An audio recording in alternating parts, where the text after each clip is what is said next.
The first time Yates Kearney saw Katherine Lawson on her hands and knees scrubbing the wooden floorboards of the Silver Pine Inn. It was nearly midnight, and the dim lamplight barely reached the corners of the main room where shadows pooled like spilled ink. He had come down from his cabin high in the San Juan Mountains seeking supplies and perhaps a decent night's sleep in a real bed for once. But what he found instead was a woman with honey-colored hair falling loose from its pins, her face pale with exhaustion, her hands raw and reddened from lye soap and endless labor. The year was 1878, and Animas Forks, Colorado sat nestled in a valley where silver dreams brought men seeking fortune and left women like Katherine picking up the pieces of other people's messes. Yates stood in the doorway, his broad shoulders nearly filling the frame, his buckskin jacket dusted with the fine snow that had begun falling an hour earlier. He was a man built for surviving in the wilderness, with muscles earned from chopping wood, hauling game, and climbing treacherous mountain paths. His dark hair hung past his collar, slightly wild from weeks spent alone in his cabin, and his weathered face showed the marks of a man who had seen 30 winters and learned something from each one. He watched Katherine work, noting how her movements had slowed, how she paused every few strokes to catch her breath. "Excuse me, miss," he said, his deep voice cutting through the quiet. "I need a room for the night." Katherine's head jerked up, startled. Her eyes were a striking shade of green, though they were shadowed with fatigue that seemed to go bone deep. She scrambled to her feet, smoothing her worn calico dress with damp hands. "Of course, sir. My apologies. I did not hear you come in." Her voice carried the educated tones of someone who had known better days, a hint of refinement that seemed out of place in this rough mining town. "Room's $2 for the night," she continued, moving behind the scarred wooden counter that served as the inn's front desk. "Includes breakfast at dawn, though it will just be biscuits and bacon. We do not have much variety this time of year with the passes starting to close." Yates fished the coins from his pocket and laid them on the counter. Up close, he could see the dark circles under her eyes, the way her shoulders sagged with exhaustion. "You work here alone." "I own the inn," Katherine said, a flicker of pride cutting through her weariness. She opened the ledger and dipped a pen in ink. "May I have your name, sir?" "Yates Kearney." "And you are Katherine Lawson." She wrote his name in careful script. "Room 4, top of the stairs and to the right. The sheets are clean. I changed them this morning." "You changed them, you cook the meals, and you scrub the floors at midnight." Katherine's jaw tightened. "I do what needs doing, Mr. Kearney. The inn does not run itself, and I cannot afford to hire help. Now, if you will excuse me, I have 3 more rooms to clean before I can sleep. Guests will be arriving tomorrow, and everything must be perfect." Yates took the key she offered but did not move toward the stairs. "When did you last eat?" The question caught her off guard. She blinked at him, confusion crossing her features. "I beg your pardon, food. When did you last have a proper meal?" "I do not see how that is your concern, Mr. Kearney. Your room is upstairs. Good night." She came back around the counter, clearly intending to return to her scrubbing, but Yates stepped into her path. He was not trying to intimidate her, but he was a large man and she barely came to his shoulder. Still, she lifted her chin and met his eyes with a stubborn defiance that he found himself admiring. "Move aside, please," she said firmly. "I will after you answer my question." "This morning." "I ate this morning.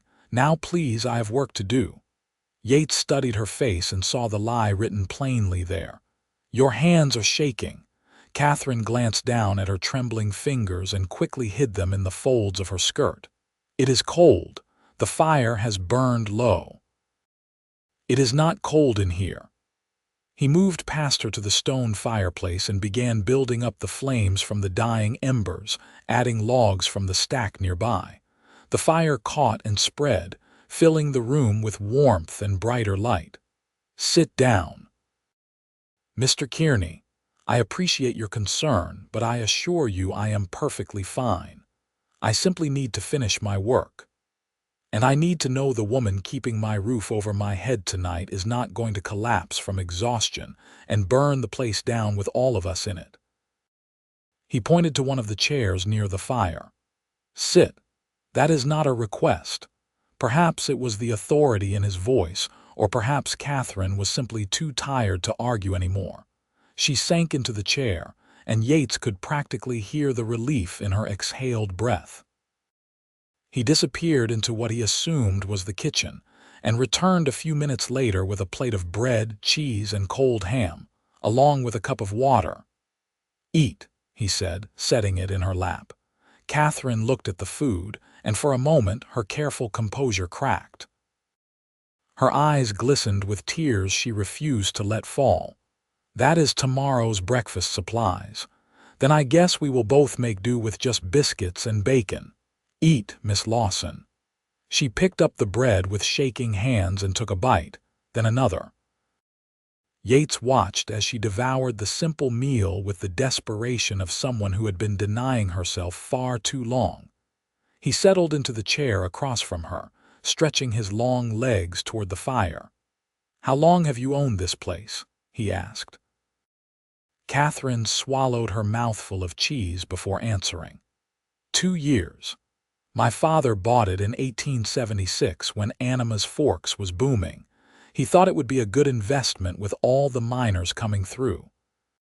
He had been a banker in Philadelphia, but his health was poor, and the doctors suggested the mountain air might help.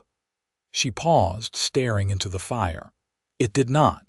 He died 6 months after we arrived. Pneumonia took him that first winter, and you have been running it alone since then." "Yes. I was 20 then, old enough to manage, or so I thought." She gave a bitter little laugh.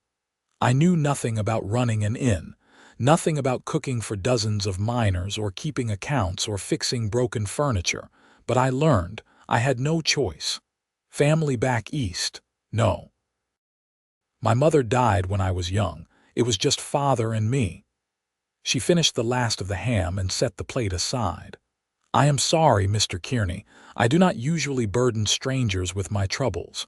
Not a burden, and call me Yates." He leaned forward, elbows on his knees. "Why not sell the place? Move somewhere easier? Because this is all I have left of him, and because—" She hesitated, then lifted her chin with that stubborn pride again. "Because I will not give Walter Finch the satisfaction." "Who is Walter Finch?" "The man who has been trying to buy this inn for a year and a half.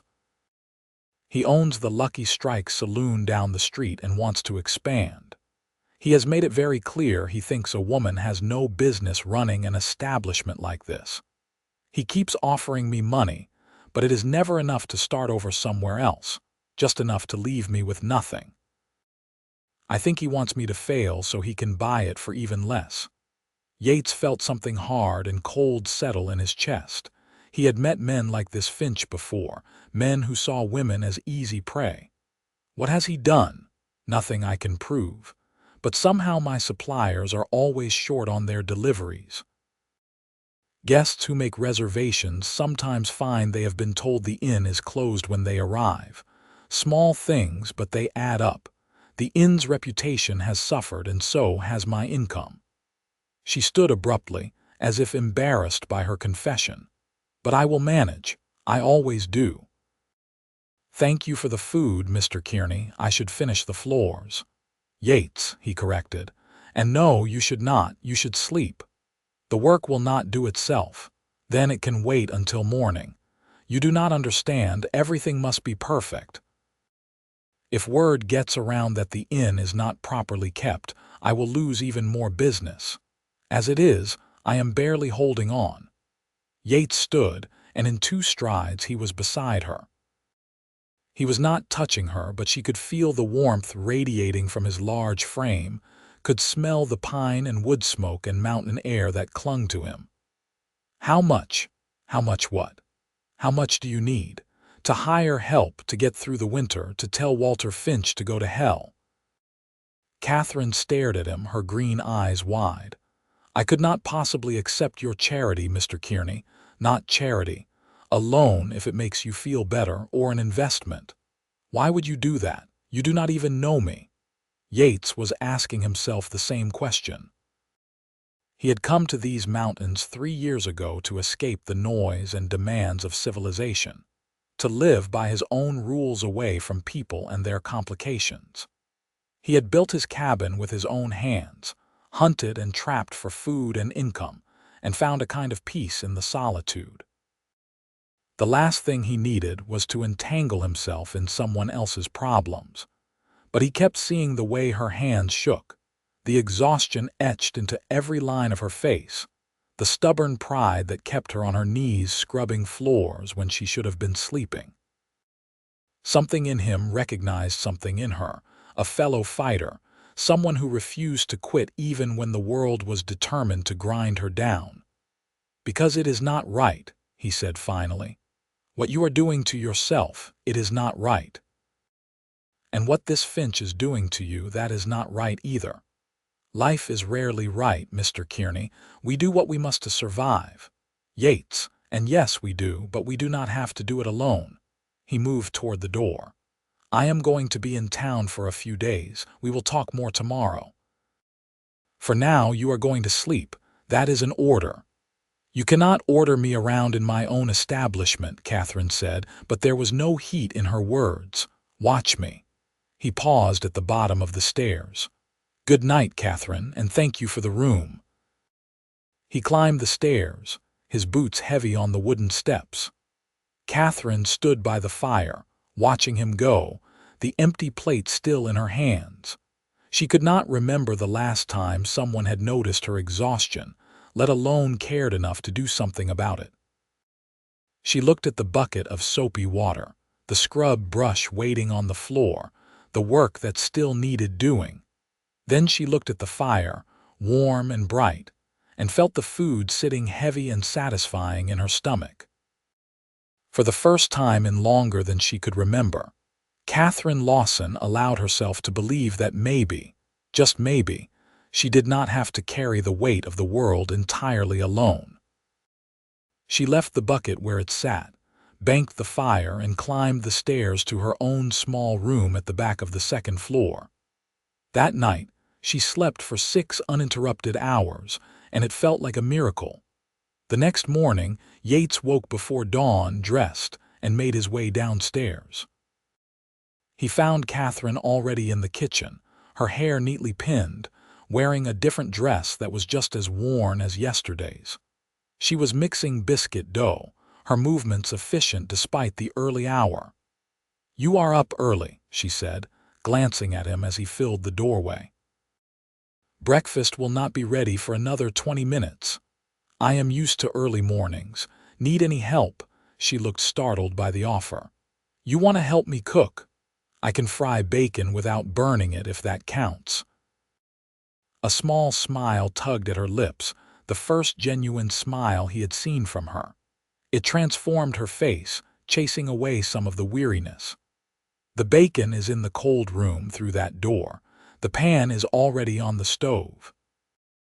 They worked in companionable silence, and Yates found himself surprisingly comfortable in the domestic setting. He had cooked for himself for years, but there was something different about cooking alongside someone else, a rhythm and partnership that he had not realized he missed. "Did you sleep?" he asked, laying strips of bacon in the hot pan. "Yes, thank you for asking. How much?" "Enough." He turned to look at her, one eyebrow raised, and she sighed. 6 hours, 6 uninterrupted hours, which is more than I have gotten in months." "And how much do you usually get?" 3, perhaps 4, broken up throughout the day and night. There is always something that needs doing. Yates shook his head, turning back to the bacon. "That is no way to live. It is the only way I can keep this place running. Or it is the way that will run you into the ground. Then what?" Then Finch gets what he wants anyway. Katherine slapped the biscuit dough harder than necessary. You do not understand. This inn is all I have. It is my home, my livelihood, my father's legacy. I cannot just give up. I am not asking you to give up. I am asking you to accept help. From a stranger who will be gone in a few days. What happens when you leave, Mr. Kearney? Everything goes back to the way it was. Maybe, or maybe we figure something else out. He plated the bacon and moved on to cracking eggs into the pan. Tell me about your typical day. Why? Humor me. Katherine sighed but began to talk as she cut the biscuit dough into rounds. I wake at 4 to start breakfast.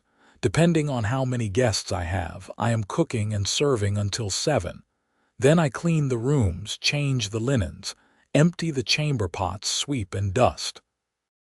That takes until noon, usually. Then I work on whatever repairs need doing.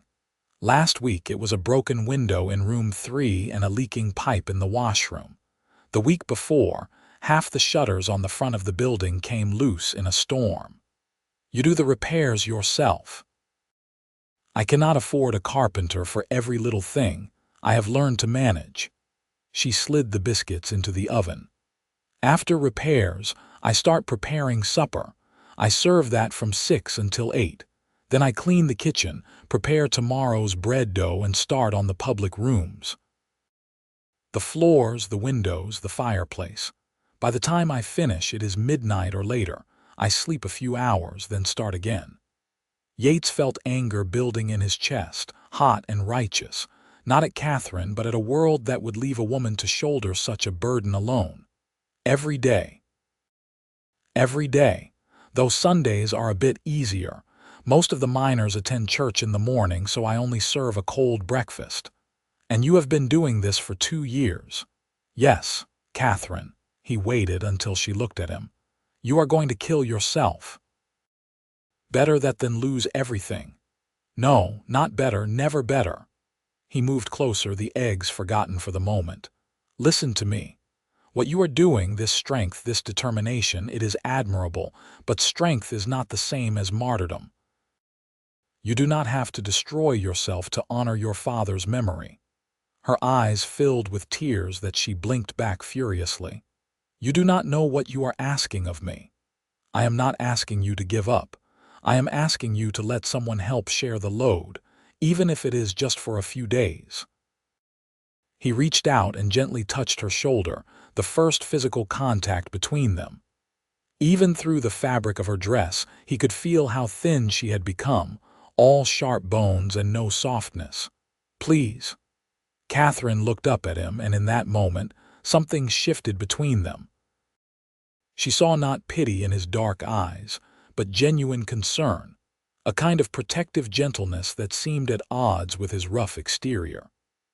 And Yates saw the cracks in her armor, the frightened woman beneath the stubborn pride, someone who was drowning but had forgotten how to call for help. I do not even know you, she whispered. Then let us change that, starting today. The smell of burning eggs broke the moment. Yates turned quickly to rescue breakfast, and Katherine laughed, a startled sound that turned into something more genuine. They worked together to salvage the meal, and when the other guests began coming down, they served breakfast as a team. Yates noticed how the miners looked at Katherine with respect, how they thanked her for the food and complimented her cooking. He also noticed how they looked at him with curiosity, speculating about who he was and what he was doing helping the lady of the house. Let them wonder. He was beginning to wonder himself. After breakfast, as Katherine began clearing plates, Yates stopped her. I will do this. You have other things that need doing, right, Mr. Kearney? I cannot ask you to wash dishes. You did not ask, I offered. And it is Yates, Katherine. How many times do I have to tell you? She smiled despite herself. At least a dozen more, apparently. Then I will keep reminding you. Now go. Do your room cleaning, but pace yourself. Nothing is so urgent it cannot wait an extra hour. Katherine hesitated, then nodded and left the kitchen. Yates rolled up his sleeves and tackled the dishes, his hands too large for the delicate china but managing nonetheless. As he worked, he thought about what she had told him, the endless cycle of labor that defined her days. It was unsustainable, and he suspected she knew it but was too stubborn or too frightened to admit it. He found himself thinking about his cabin in the mountains, the peace and solitude he had cultivated there. It was a good life, a simple life, but increasingly it felt like a lonely one.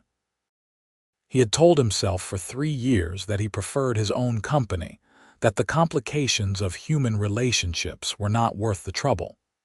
But watching Katherine struggle alone, he was beginning to question that assumption. When he finished the dishes, he went looking for her and found her in one of the guest rooms stripping the bed. Her movements were slow, exhausted despite the early hour. "Let me," he said from the doorway. She jumped, pressing a hand to her chest. "You startled me." "I thought you were still in the kitchen. Dishes are done. What else needs doing? Yates, you are a guest. You should not be working. Consider it payment for the extra food last night." He took the linens from her hands. "Where do these go?" She pointed to a basket in the corner, and he deposited the dirty sheets. They worked through the rooms together, and Yates noticed how Katherine directed him with the efficient manner of someone used to managing tasks. She might be exhausted, but she was competent, intelligent, and resourceful.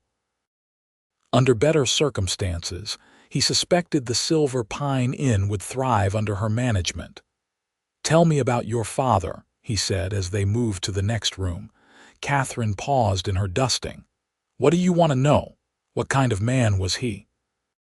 "The kind who would want his daughter working herself to death. That is not fair." "It is a fair question." She was quiet for a long moment.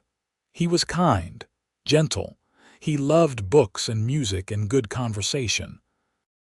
The banking business did not suit him, but it was the family trade, and he did his duty.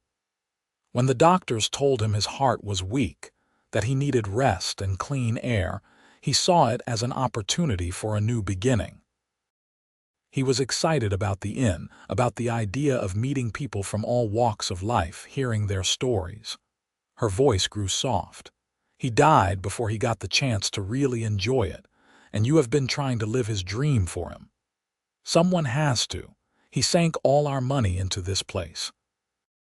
If I fail, it means he died for nothing." Yates set down the fresh linens he was carrying and turned to face her fully. "Katherine, listen to me. Your father's life meant something because of who he was, not because of what he owned. And he would not want you sacrificing your health, your happiness, maybe your life for a building. You did not know him. No, but I know fathers, and any father worth a damn would choose his daughter's well-being over property every single time." Katherine turned away, but not before he saw the tears spilling down her cheeks.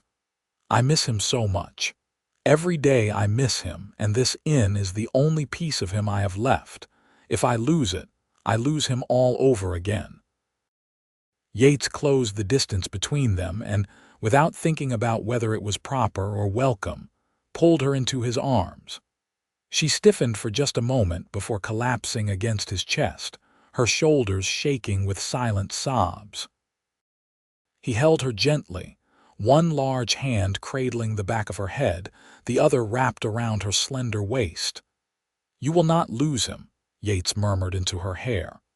"The love between you, the memories you made, that is not tied to this building. That is in here." He moved his hand from her head to rest over her heart. "This is where you carry him, and nothing and no one can take that away." She cried for several minutes, and Yates simply held her, letting her release what must have been months or even years of pent-up grief and exhaustion. When she finally pulled back, her eyes were red but clearer, as if something had loosened inside her.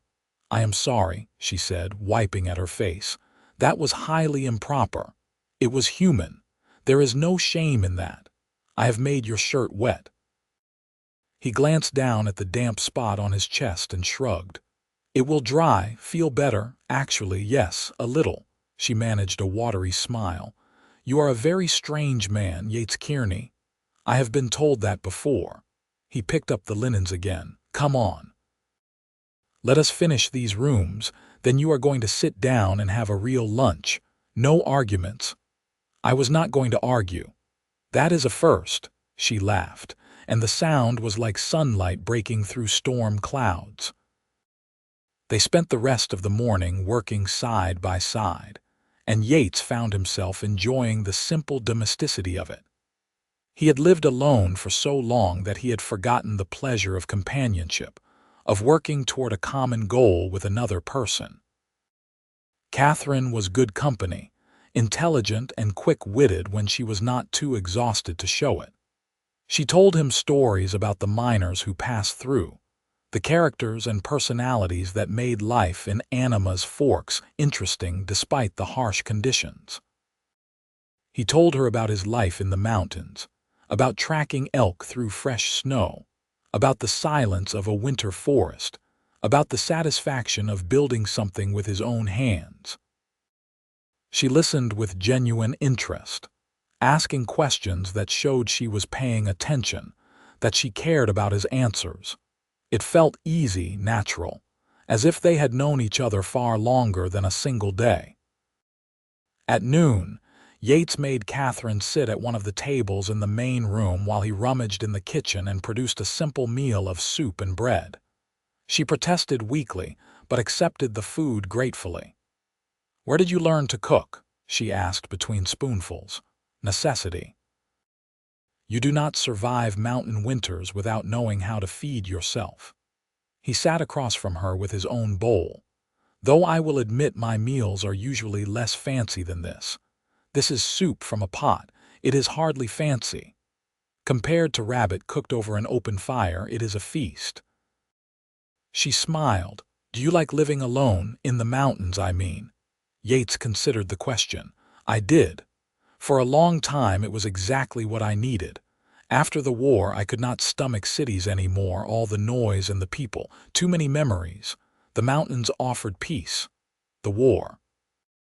You fought for the Union. 3 years until I took a bullet in the leg. They sent me home, and by then home did not feel like home anymore, so I kept moving west until I found a place that felt right." He paused. "But lately I have been wondering if peace is the same as happiness." "And what conclusion have you reached?" "I am still figuring that out." Their eyes met across the table, and something warm and undefined passed between them. Katherine looked away first, her cheeks flushing slightly. "I should check on the bread dough," she said, standing abruptly. "Katherine." Yates caught her hand as she passed. Her skin was work-roughened but warm. "Thank you for trusting me enough to let me help. Thank you for caring enough to offer," she replied softly. That afternoon, Yates went into town to get supplies, but his mind was not on his shopping list. He found himself thinking about Katherine, about the inn, about the problem of Walter Finch. He passed the Lucky Strike saloon and paused, studying the large building with its painted sign and loud music spilling out into the street even in the afternoon. A man emerged, well-dressed by frontier standards, with slicked-back hair and a gold watch chain glinting across his vest. He looked like a man who thought well of himself, who was used to getting what he wanted. When he saw Yates watching, he smiled, a shark's expression with no warmth in it. "Looking for a drink, friend? Best whiskey in Animas Forks." "Just passing through," Yates said evenly. "Staying at the Silver Pine, are you?" I recognize that look of disappointment. "The place is not what it used to be, I am afraid. Poor Miss Lawson tries, but running an inn is no job for a woman." The man extended his hand. "Walter Finch, I own this establishment." Yates did not take the offered hand. "Is that so?" Finch lowered his hand, his smile tightening. "If you are looking for better accommodations, I have rooms upstairs. Cleaner, better food, prettier company, if you take my meaning." "I am fine where I am. Suit yourself. But when you get tired of watery coffee and lumpy beds, you know where to find me." Finch tipped his hat and walked away, whistling.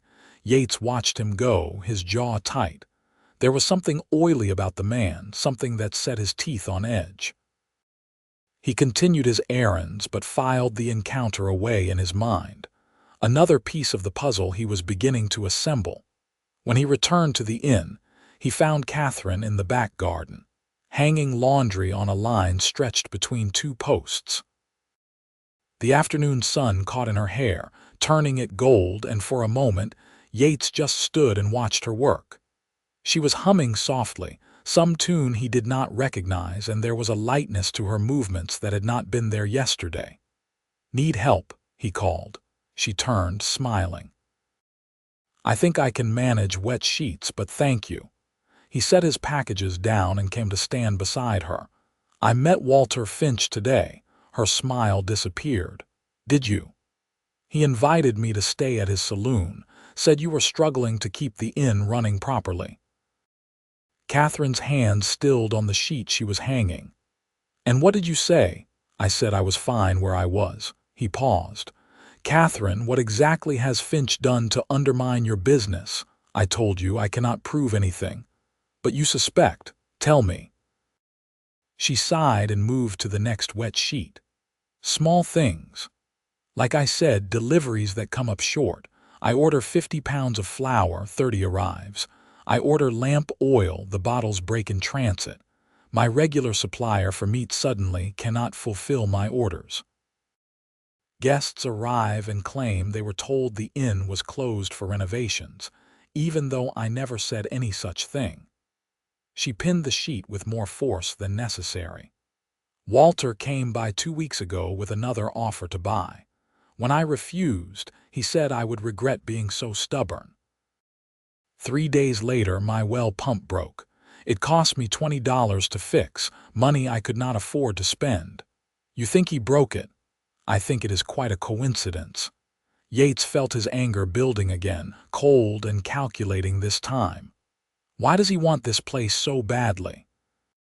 His saloon looks successful. The Lucky Strike does well, but it is just a saloon. This inn is right on the main road into town. Anyone coming to Animas Forks from the south sees it first. If he owned both properties, he would control most of the lodging and drinking in town. He could set any prices he wanted. Has he threatened you?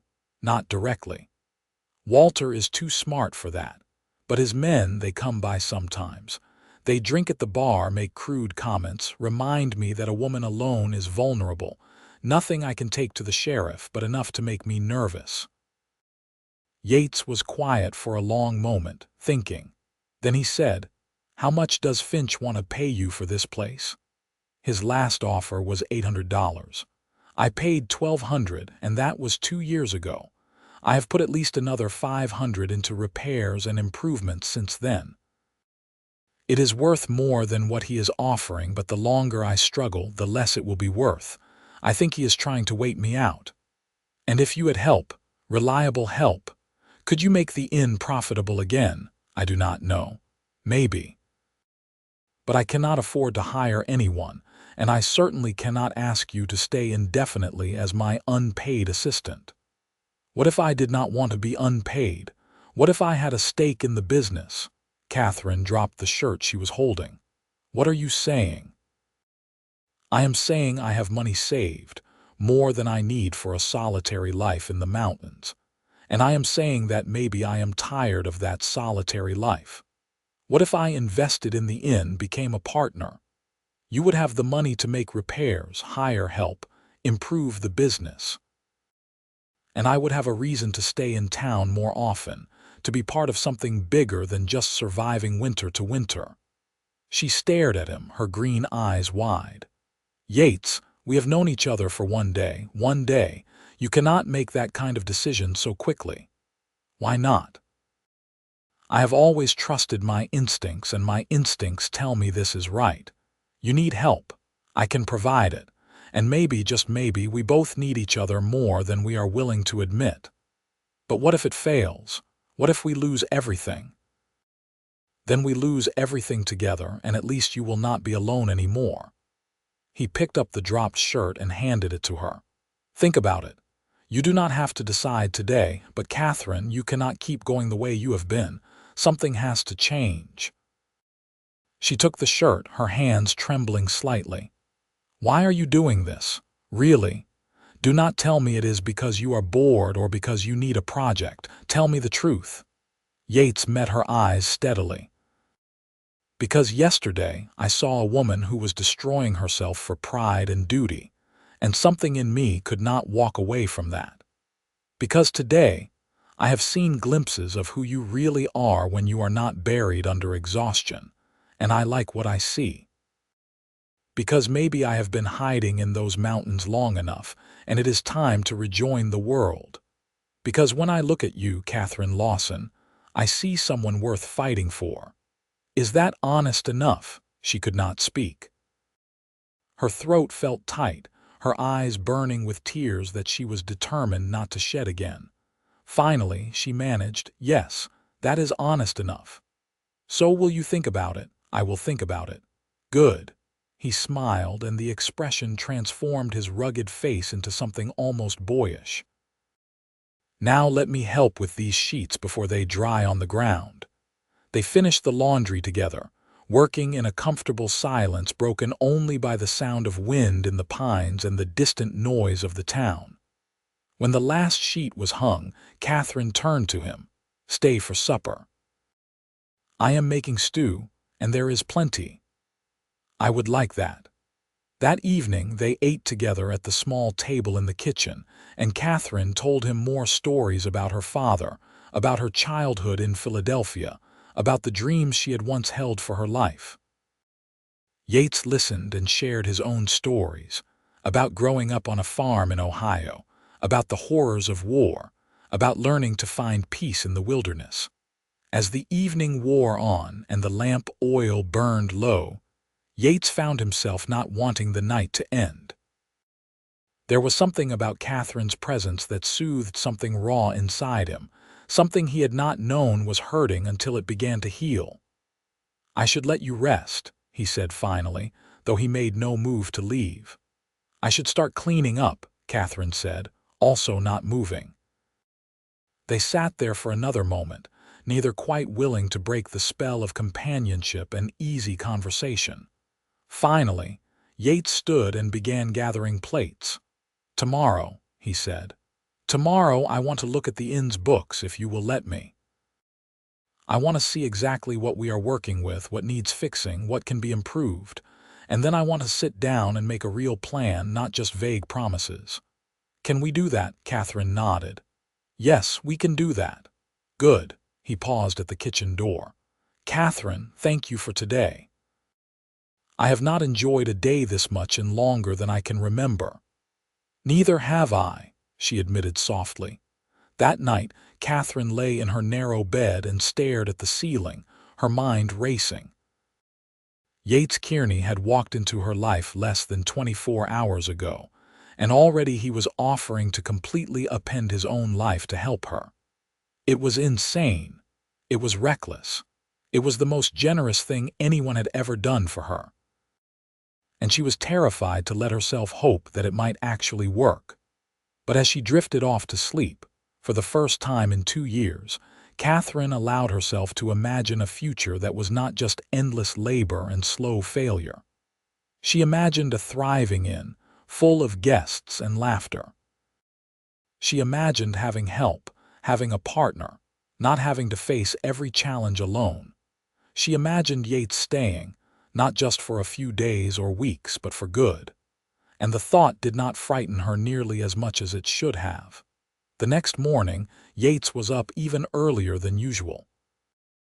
He built up the fire in the kitchen and had coffee brewing by the time Katherine came downstairs. She stopped in the doorway, surprised. "You are spoiling me," she said. "Good, you need spoiling." He poured her a cup. "Sit. We have time before breakfast needs cooking." She settled at the table, wrapping her hands around the warm mug. "You are very bossy, you know. Only when dealing with stubborn women who do not know how to accept help." "Stubborn? I resent that. You can resent it all you want, does not make it less true." He leaned against the counter, his own cup in hand. Did you think about my offer? I thought about little else. And Katherine took a long sip of coffee, gathering her thoughts. I am not ready to say yes, but I am not saying no either. I need to understand what you are really proposing. Partnership means equal say in decisions, equal share of profits and losses. It means you would be tied to this place, this town, for the foreseeable future. Are you truly prepared for that? I believe so. But you are right to want more than just verbal promises. After breakfast, we will go through the books together, and I will show you my financial situation. Then we can make an informed decision, both of us. That sounds reasonable. Good. Now, how do you feel about letting me cook breakfast while you take an actual morning to yourself? When is the last time you had a hot bath? Catherine's cheeks flushed. I do not see how that is relevant. That means it has been too long. Go, heat water, take a bath, put on a dress that is not held together by patches and prayers. I can handle breakfast. Yates, the guests expect to see me. And they will see you later, looking rested and refreshed instead of half dead. Trust me, Katherine. Let me do this for you. She wanted to argue, but the thought of a hot bath was almost unbearably tempting. You are certain you can manage? I have been feeding myself for years. I think I can handle a few minors. All right. But if you burn the biscuits, I am never letting you forget it. Fair enough. An hour later, Katherine emerged from her room feeling more human than she had in weeks. She had washed her hair, put on her second-best dress, and even taken the time to pin her hair properly. When she came downstairs, she found Yates serving breakfast to a table of miners who were eating enthusiastically and complimenting the food. "There she is," one of the men called out. "Miss Lawson, you have been holding out on us. You did not mention you had hired help." "Mr. Kearney is a guest," Katherine said, but Yates caught her eye and gave her a look that said, "Not for long." After breakfast, they cleared the dishes together and then retired to the small office off the main room. Katherine pulled out her ledgers, and Yates spent an hour studying them carefully. She watched him work, noting the concentration in his dark eyes, the way his brow furrowed when he found something concerning. "Your bookkeeping is good," he said finally. "Clear, accurate, but Katherine, you are barely breaking even.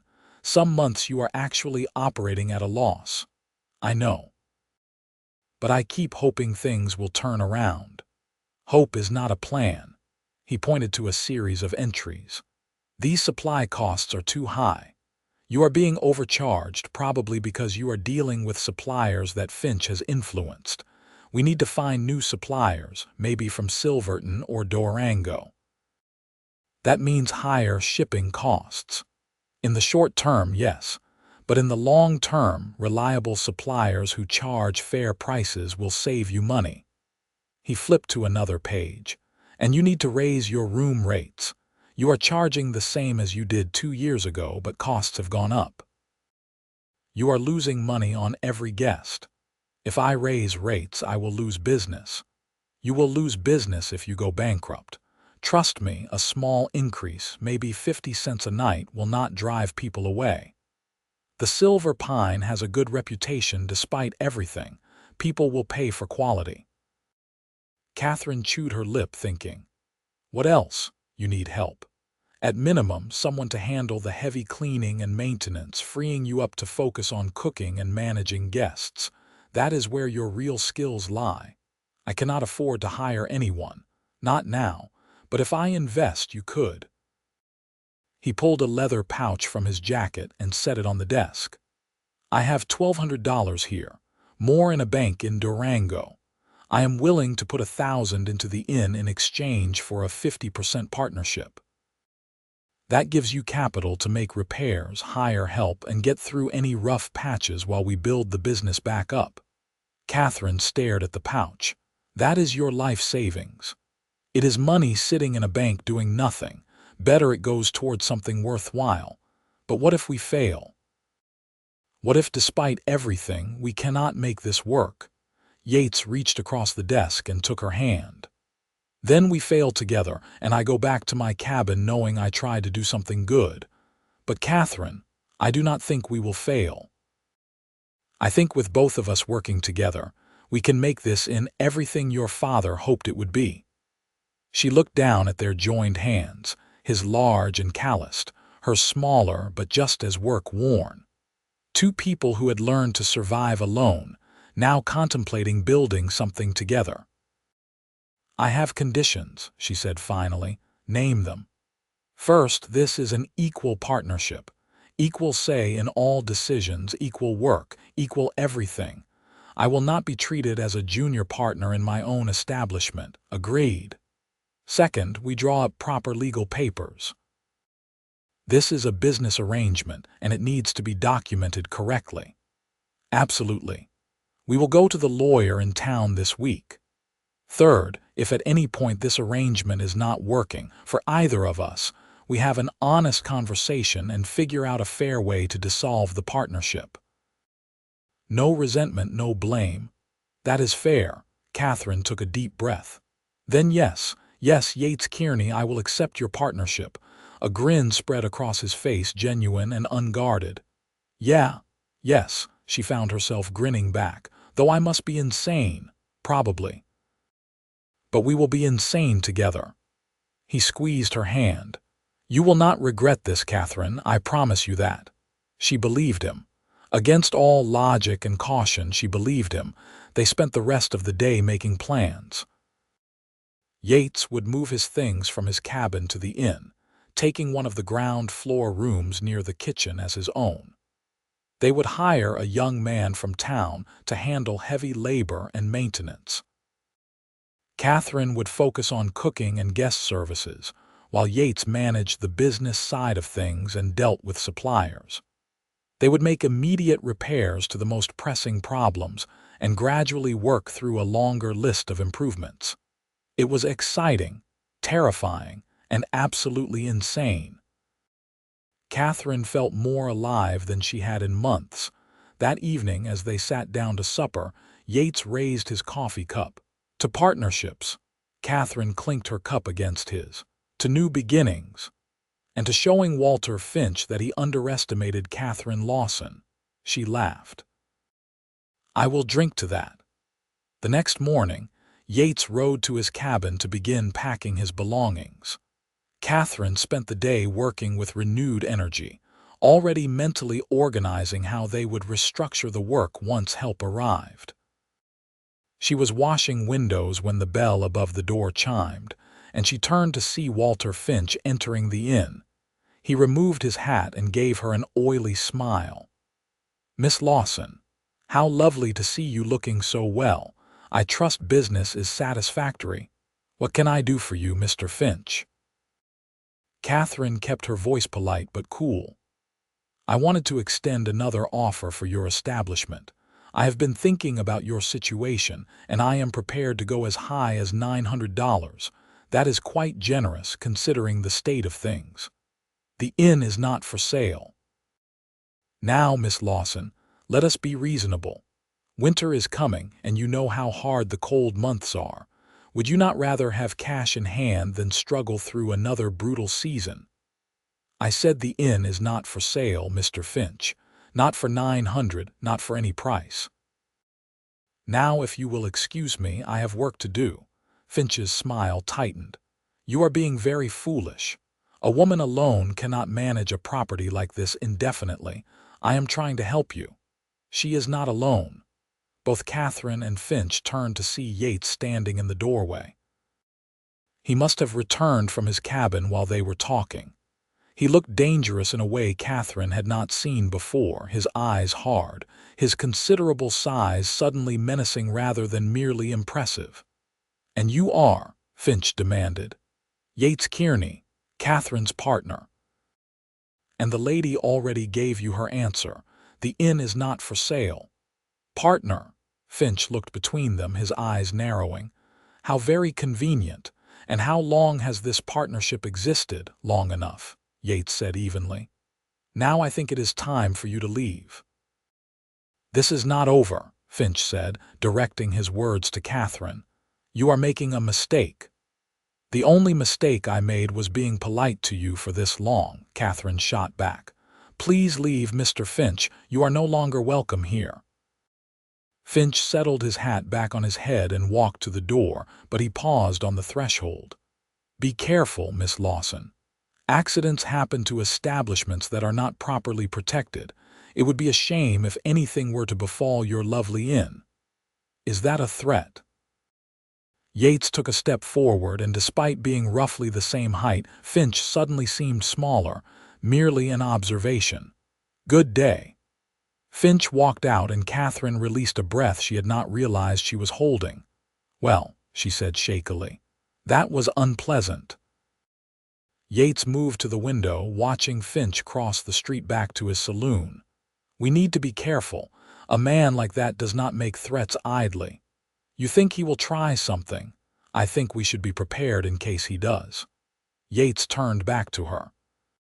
"From now on, we make sure the building is locked tight every night. We keep the fire extinguishing buckets filled. And I will be sleeping on the ground floor where I can hear if anyone tries to enter." Katherine nodded, trying to ignore the flutter in her stomach at the thought of Yates sleeping so close by. "Thank you, for standing up to him, I mean." "That is what partners do. We stand together," he smiled, some of the tension leaving his face. "Now I brought my things back. Help me figure out where to put everything." They spent the afternoon settling Yates into his room, and Katherine was struck by how few possessions he owned. A change of clothes, his rifles and hunting gear, a few books, and a quilt that looked handmade. That was the sum total of his life in the mountains. "That is all?" she asked, looking at the sparse pile. "I have never needed much, and the furniture in the cabin stays with the cabin. I am only closing it up for the winter, not abandoning it." He caught her expression. "What?" "I just assumed you were giving up your cabin entirely, but you are keeping it. For now, just in case." At her hurt look, he quickly added, "Not because I am planning to leave, but because a man needs a backup plan. If something were to happen to me, you should not be left with nothing again. The cabin is mine, free and clear. If this partnership does not work out for any reason, you would have somewhere to go, something to fall back on." Katherine felt something warm bloom in her chest. Even in planning for his own future, Yates was thinking about protecting her. "That is very thoughtful, just practical." But his ears reddened slightly, and Katherine hid a smile. Over the next few weeks, they fell into a rhythm. Yates proved to be as good as his word, taking on the business management and heavier labor while Katherine focused on the areas where she excelled. They hired a young man named Thomas, who was strong as an ox and eager to work. With his help, they began making improvements. The roof was patched where it leaked. The shutters were repaired and painted. They built a new covered porch where guests could sit and watch the town go by. Inside, Yates refinished the worn floor in the main room until it gleamed. Katherine made new curtains for the windows and fresh quilts for the beds. Word began to spread that the Silver Pine Inn was under new management, and business slowly improved. The miners who stayed there appreciated the clean rooms and Katherine's excellent cooking. They also appreciated Yates's quiet competence, and the fact that he could swap stories and share a drink without making them feel judged. One evening, about a month into their partnership, Katherine was in the kitchen preparing supper when Yates came in carrying a package wrapped in brown paper. "What is that?" she asked. "A gift. Open it." She wiped her hands on her apron and carefully unwrapped the package. Inside was a dress, a beautiful deep green wool with black trim. It was simple but well made, far nicer than anything she had worn in years. "Yates, I cannot accept this." "It is too much." "It is not too much. You have been wearing the same two dresses since I met you, both of them practically falling apart. You deserve something nice. But we need to save money for the inn." "The inn is doing fine. We are actually turning a profit now thanks to your hard work." "Let me do this, Katherine, please." She ran her fingers over the soft wool, touched beyond words. "Thank you, it is beautiful. You are welcome, and Katherine, you should wear it to the town dance next week." She looked up sharply. "What dance?" "There is a harvest dance at the church hall next Saturday. I thought we could go, together." "Together? You mean as in?"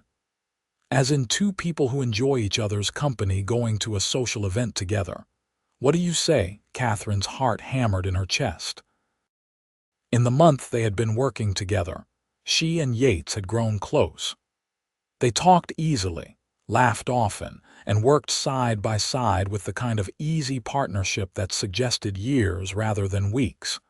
But they had not discussed what, if anything, existed between them beyond business. "I would like that," she said softly. "Good." He grinned, and her heart did that fluttering thing it had been doing more and more often lately. "Now, what can I do to help with supper?" The night of the dance, Katherine put on the green dress and took extra care with her hair. When she came downstairs, Yates was waiting in the main room wearing clean clothes and looking uncharacteristically nervous. His eyes widened when he saw her. "Katherine, you look beautiful." "Thank you. You clean up rather well yourself." She meant it. With his hair combed back and wearing a proper shirt instead of buckskins, Yates looked like someone entirely different, though the essential strength and gentleness that defined him remained unchanged. They walked to the church hall together, Katherine's hand resting lightly on Yates's offered arm. The night was crisp and clear, the sky full of stars, and the sound of fiddle music drifted on the air. Inside, the hall was crowded with townspeople. Yates led Katherine to the dance floor, and she discovered that despite his rough exterior, he could dance surprisingly well. He guided her through reels and waltzes with confident ease. "Where did you learn to dance?" she asked during a slower song. "My mother insisted. She said even a farm boy should know how to behave properly in polite company." "Your mother sounds like a wise woman." She was. "She passed 5 years ago. I like to think she would have approved of you." Katherine's breath caught. Before she could respond, a voice cut through the music. "Well, well, if it is not Miss Lawson and her new business partner." Walter Finch stood at the edge of the dance floor, a drink in his hand and a sneer on his face.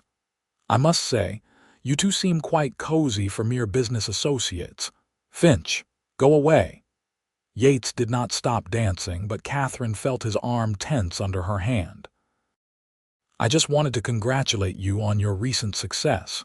The Silver Pine seems to be thriving. For now." "What do you want, Finch?" Katherine asked, keeping her voice steady. "Just to remind you that success in this town can be fleeting.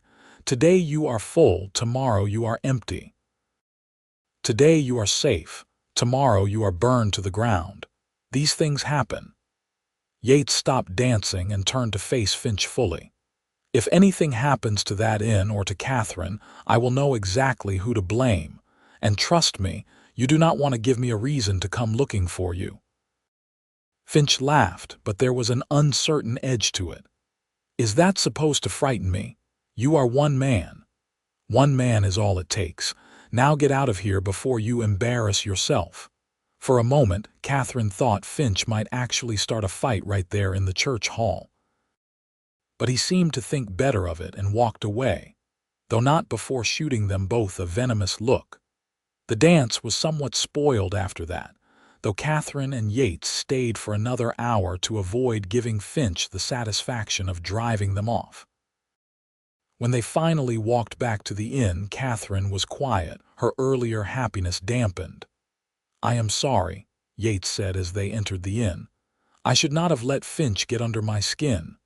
You were protecting us. I am not upset about that. I am just worried he will actually do something. Then we will deal with it." Yates took her hands in his. "Katherine, I meant what I said. If Finch tries anything, he will answer to me. You are not alone in this anymore." She looked up at him, at his strong face and kind eyes, and felt something shift in her chest.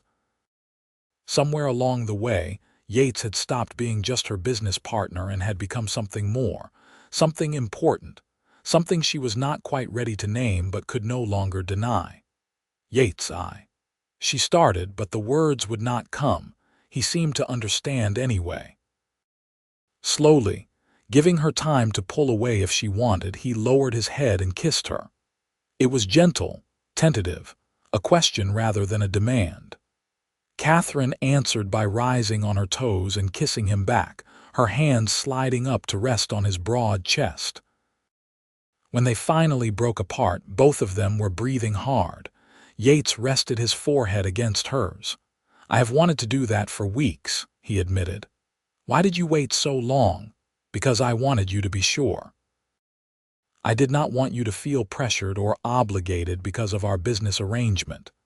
"I do not feel pressured, I feel—" She paused, searching for the right word. "I feel seen. For the first time in a very long time, someone is actually seeing me." "I see you, Katherine. And I like everything I see." They kissed again, longer this time, and when they finally pulled apart, Katherine was smiling. "We should probably sleep," she said, though she made no move to step away. "Probably." Yates brushed a strand of hair from her face. "Good night, Katherine." "Good night, Yates." She climbed the stairs to her room, and for the first time since her father died, Katherine went to bed feeling something she had almost forgotten. Hope for the future, yes, but more than that. She felt happy. The happiness lasted 3 days. On Thursday evening, Katherine was in the kitchen preparing supper when she smelled smoke. Not the normal smoke from the stove, but something acrid and wrong. She ran into the main room and saw smoke seeping in under the back door. "Fire!" she screamed. "Yates, fire!" Yates came running from his room, took one look at the smoke, and immediately started organizing. "Katherine, get the guests out. Thomas, start filling buckets. I will check the back." Yates burst through the back door and found the small storage shed that abutted the inn fully engulfed in flames. The wind was blowing the fire toward the main building, and if they did not act fast, the entire inn would go up. He ran back inside. "The shed is burning. We need water now." For the next 2 hours it was chaos. The entire town seemed to turn out to help, forming bucket brigades from the well and the creek. Katherine worked alongside everyone else, her face smudged with soot, her hands blistered from the rough wooden buckets. Yates was everywhere, directing the effort, climbing onto the roof to douse embers before they could catch. His shirt soaked with water and sweat. By the time they got the fire under control, the shed was a total loss, and the back wall of the inn was scorched and damaged but intact. The guests were safe, the town was safe, and the main structure had been saved. Katherine stood in the street, watching smoke rise from the ruins of the shed, and felt tears streaming down her face.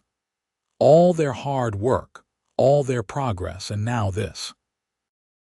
Yates appeared at her side, wrapping a blanket around her shoulders. "We are all right. The inn is still standing.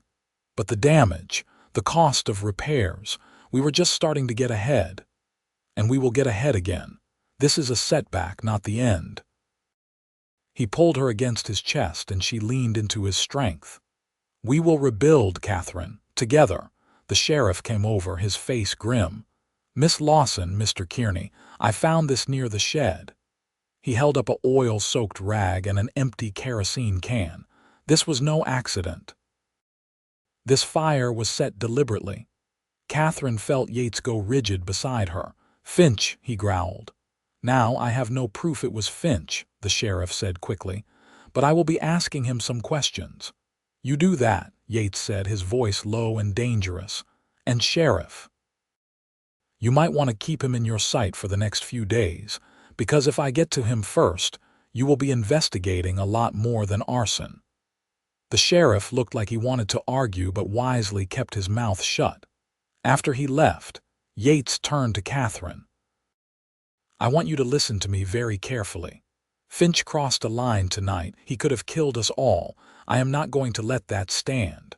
What are you going to do? I am going to make him an offer he cannot refuse. At her confused look, he explained, I am going to buy his saloon. What? Yates, we cannot afford that, and why would he sell? I said I am going to make him an offer he cannot refuse. That does not mean it will be a financial offer. Yates cupped her face in his hands. Trust me, by tomorrow night Walter Finch will no longer be a problem. The next morning, Yates left the inn early. He went first to Silverton, where he spoke with the territorial marshal. Then he visited several businessmen in town, asking questions, gathering information. By afternoon, he had a complete picture of Walter Finch's business dealings, and it was not pretty. Finch was running a crooked operation. His gambling tables were rigged. He was selling watered-down whiskey at full price. He owed money all over the territory. And perhaps most damning, he had been shorting the taxes he owed to the territorial government. Yates took all this information and paid a visit to the Lucky Strike that evening. He found Finch in his office counting money. Kearney, come to accuse me of something you cannot prove, Finch sneered. Actually, I came to make you a business proposition.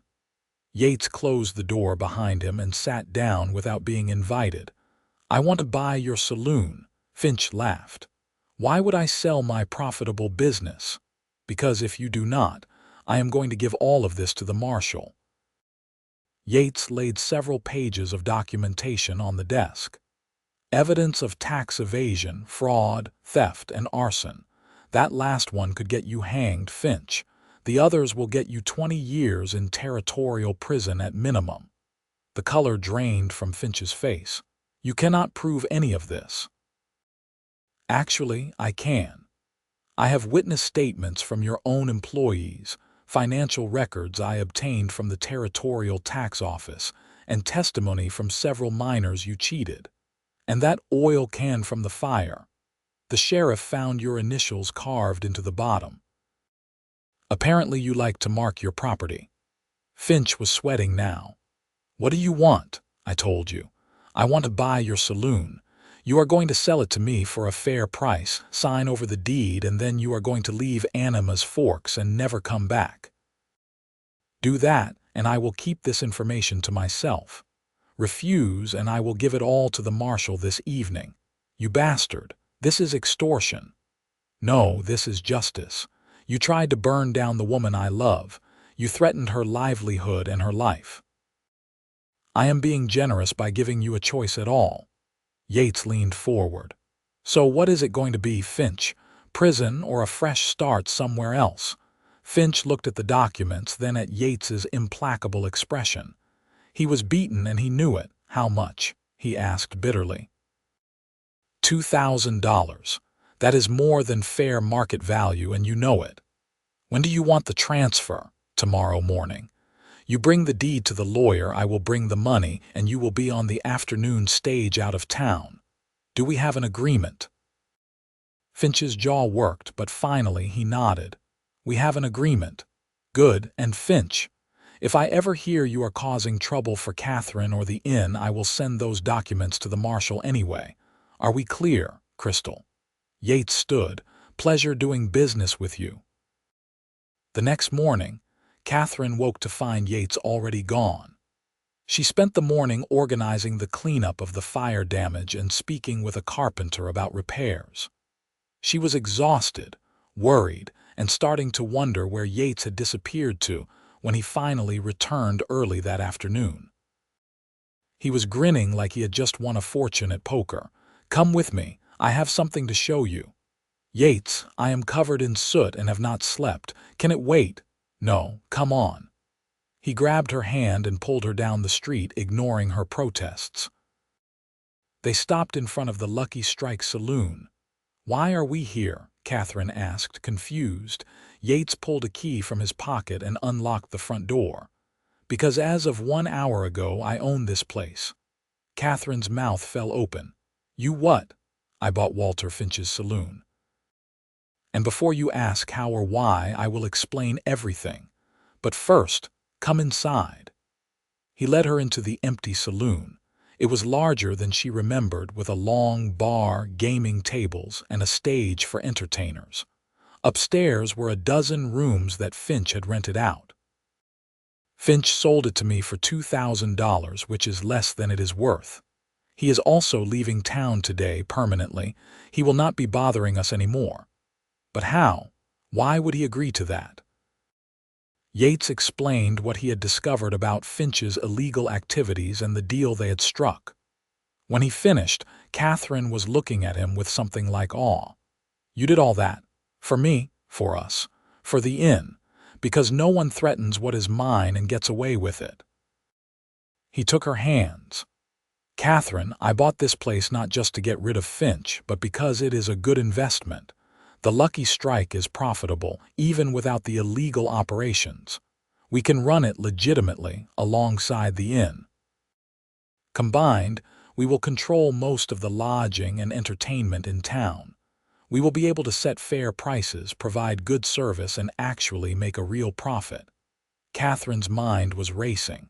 But running two businesses, that is twice the work. "We will hire managers, good people we can trust. Thomas can manage the day-to-day at the saloon with oversight from us. We can hire someone to help you at the inn. This is not about working ourselves to death. This is about building something sustainable, something that will last." She looked around the empty saloon, seeing not what it was but what it could be. A legitimate business, cleaned up and run honestly. Additional income that would secure their future. And all of it possible because Yates had been willing to fight for her. "I do not know what to say." "Say yes. Say we are in this together, all of it. The inn, the saloon, everything." Katherine threw her arms around his neck. "Yes, yes to all of it." He lifted her off her feet, spinning her around, both of them laughing. When he set her down, his expression turned serious. "Katherine, there is something else I need to say. These past 2 months working with you, living alongside you, they have been the best of my life. When I came down from my cabin that night, I was just looking for a bed, but I found so much more. I found purpose. I found partnership. I found you." Her heart was hammering in her chest. "Yates, let me finish. I know this is fast. I know we have only known each other a short time. But I also know that I do not want to spend another day without you in my life. Katherine Lawson, I love you, and I am asking, will you marry me?" Tears spilled down her cheeks, but she was smiling wider than she ever had. "Yes. Yes, of course, yes." He kissed her then, deep and passionate, and Katherine felt like she was finally, truly home. Not in a building or a business, but in the arms of a man who saw her, valued her, and loved her exactly as she was. They were married 3 weeks later in the same church hall where they had danced. The whole town turned out to celebrate, and if there was an unusual amount of gossip about the whirlwind courtship, no one said anything to their faces. Everyone could see how happy the couple was, how right they were together. After the wedding, they combined households officially, with Yates moving into Katherine's larger room on the 2nd floor. They hired a widow named Martha to help with the inn's cooking and cleaning, and a former bartender named Jack to run the saloon, which they renamed the Silver Pine Saloon to match the inn.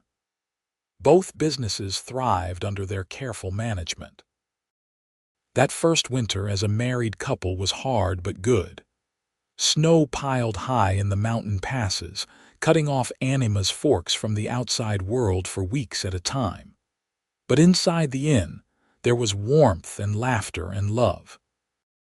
Yates proved to be an attentive husband, thoughtful and gentle, but also passionate.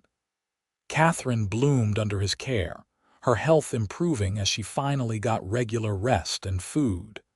They worked side by side during the days, managing their businesses and serving their community.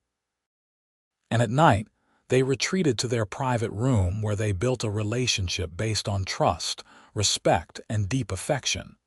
In the spring, Katherine discovered she was pregnant. Yates was overjoyed, immediately becoming even more protective than usual. He insisted she cut back on her work hours, rest more, and generally take care of herself. For once, Katherine did not argue. She was learning to accept care, to let herself be loved.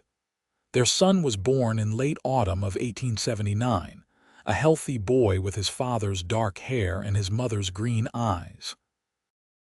They named him James, after Katherine's father, and he became the light of their lives. Yates proved to be a devoted father, patient and loving, often found in the evenings rocking his son while singing old folk songs his own mother had taught him. As James grew, so did their businesses and their family. 2 years after James came a daughter, Sarah, with her father's strength and her mother's quick mind. Then 3 years later, another son, Daniel, who was cheerful and laughing from birth.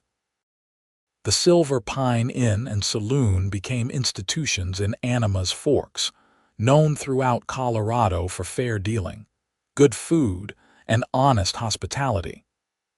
Katherine's cooking became legendary, and Yates's management style brought stability and prosperity.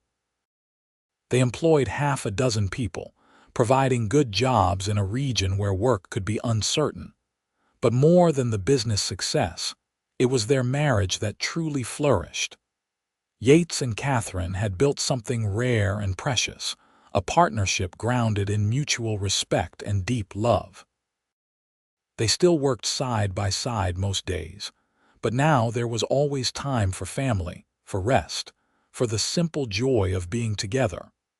On their 10th anniversary, Yates took Katherine back to his old cabin in the mountains for a weekend alone. The children stayed with Martha and her teenage daughters, who had become like extended family.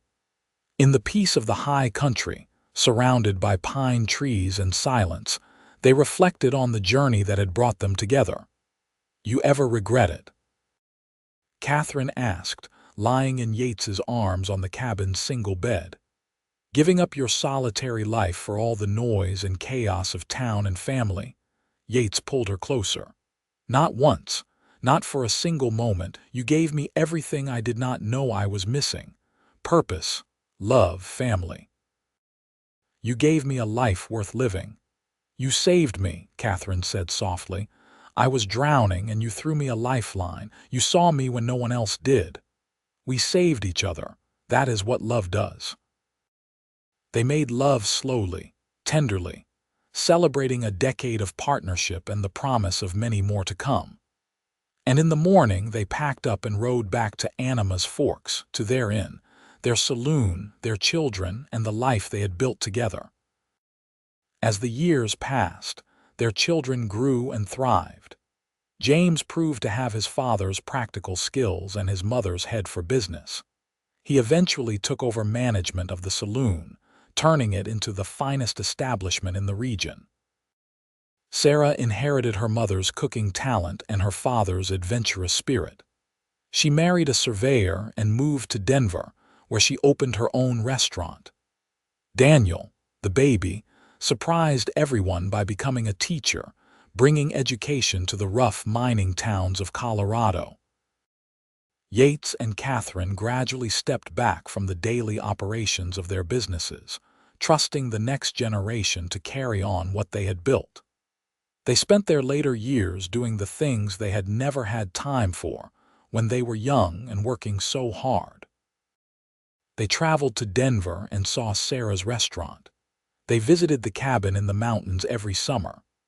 They read books together by the fire and took long walks through town, greeting neighbors and friends. On their 25th anniversary, the town of Animas Forks threw them a celebration. The mayor gave a speech about how Yates and Katherine had not just built successful businesses but had helped build the community itself. Always fair, always generous, always present when people needed help.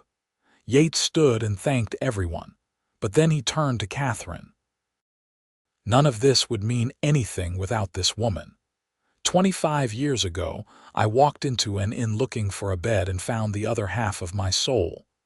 Katherine, you made me believe in love again. You made me believe in tomorrow." Everything good in my life flows from the moment I saw you on your hands and knees scrubbing that floor and decided I could not walk away." Katherine was crying openly now, not caring who saw. "And you taught me that accepting help is not weakness, that love is not a burden but a gift, that I am worth protecting, worth cherishing, worth loving. You bought me an inn so I could rest, but you gave me so much more. You gave me yourself." They kissed while the whole town cheered, and in that moment, they were not the respected business owners or the patriarch and matriarch of a large family. They were just two people who had found each other against all odds and chosen love every day for a quarter century. The years continued to roll by, bringing both joys and sorrows. They mourned when Martha passed away peacefully in her sleep. They celebrated when James married a lovely girl from Silverton and gave them their first grandchildren.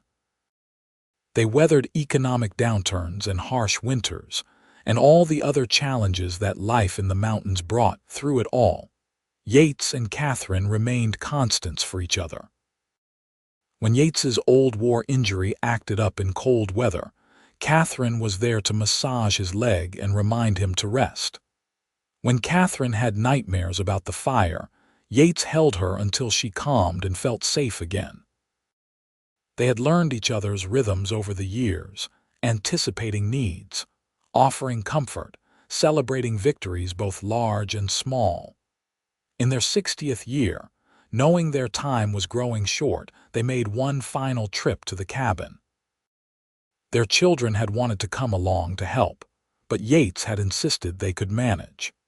He still had the strength to make the journey, and he wanted one last chance to be alone with his wife in the place where his solitary life had ended and his real life had begun. They sat on the cabin's small porch, watching the sun set over the mountains, painting the sky in shades of gold and crimson. Yates held Katherine's hand, noting how the years had marked them both.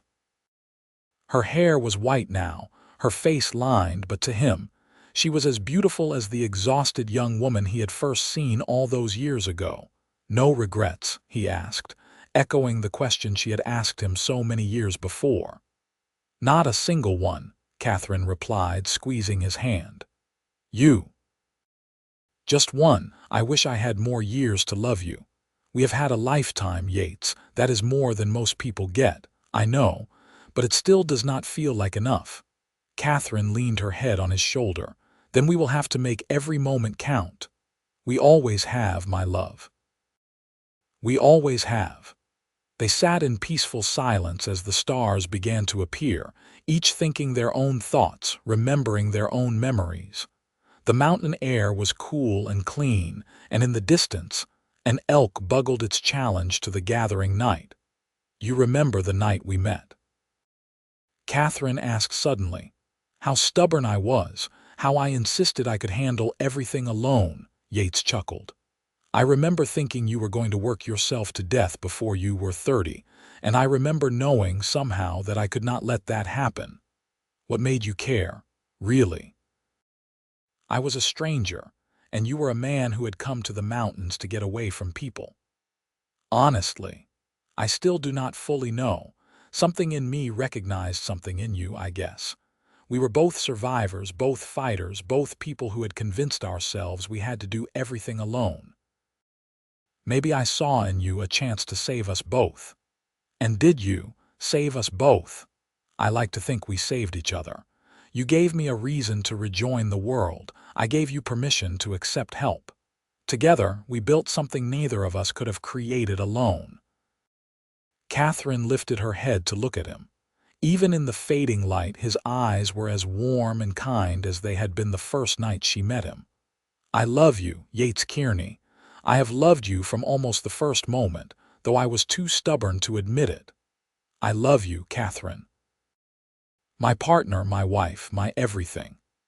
They kissed, soft and sweet, a kiss that spoke of decades of love and the promise of whatever time remained. Then they went inside, built up the fire, and spent one final night in the cabin where their story had truly begun. In the morning, they rode back down the mountain for the last time, but they were not sad. They had said their goodbyes to that chapter of their life. Now it was time to focus on the present, on their family, on the community they had helped build. Yates lived to be 73, passing peacefully in his sleep with Katherine by his side. The entire town mourned him, this mountain man who had become such an integral part of their community. At his funeral, their children and grandchildren spoke of his kindness, his strength, his unwavering devotion to family and fairness. But it was Katherine who had the final word. Standing straight despite her age, she looked at the gathered crowd and said, "My husband taught me that true strength is not about doing everything alone.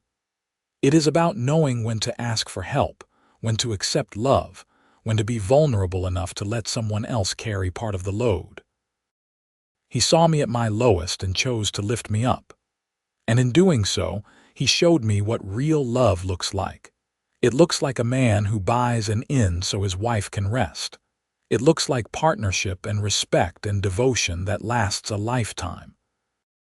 It looks like choosing each other every single day, no matter what challenges come." She paused, tears streaming down her weathered face. "Yates, my love, thank you. Thank you for seeing me. Thank you for staying. Thank you for every moment of our beautiful life together. Wait for me on the other side, and we will begin again." Katherine lived another 5 years after Yates passed, spending her time with her children and grandchildren, ensuring the businesses they had built together continued to thrive. She never remarried, often saying that she had already had the love of a lifetime and did not need another. She passed away quietly on a Sunday morning in spring, sitting in her favorite chair in the inn that had brought them together, a book open in her lap and a smile on her face. Her family found a letter she had written to be read after her death.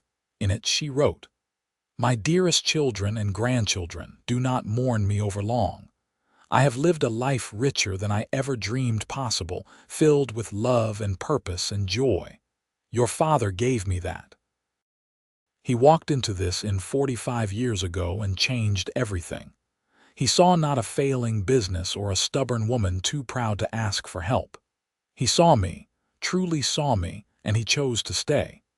We built this life together, brick by brick, day by day, always side by side.